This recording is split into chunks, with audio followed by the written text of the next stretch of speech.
So guys, Vizianagaram జిల్లా బొబ్బిలి మండలం మెట్వలస గ్రామంలో పిల్లాడు రౌతు తనుష్ అనే అబ్బాయి పిల్లలతో ఆడుతూ ఆడుతూ రాయి మీద పడబోగా వెనక్కి ఇంజూరీ అనేది జరిగింది.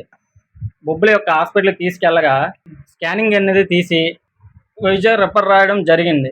జరగడం ఈ యొక్క తనుష్ అనే అబ్బాయికి వెనక్కి దెబ్బ తగలగా బ్లడ్ క్లాట్ అయ్యి ఇన్నర్ బ్లీడింగ్ అనేది జరుగుతున్నది.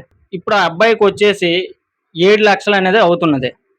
అందుకు మనిషికి ఎంత తోచితే అంత సాయం చేయగా ఈ యొక్క 7 లక్షలు అంటే వాళ్ళ అమ్మగారు ఒక స్కూల్లో ఆయాగా పనిచేస్తున్నారు. వాళ్ళ అమ్మకు వచ్చే శాలరీ 6,000. తండ్రి లేని పిల్లాడు, కాకపోతే వాళ్ళు పేదవాళ్ళు. సో ఈ వీడియో ప్రతి ఒక్కరు చూస్తున్న వాళ్ళు మీకు తోచిన సాయం మీరు చేస్తారని నా శిరస్సు ఉంచి మీకు నమస్కరిస్తున్నాను. చాలా ఎమర్జెన్సీ చేసి మీకు తోసినంత సాయం మీరు చెయ్యండి.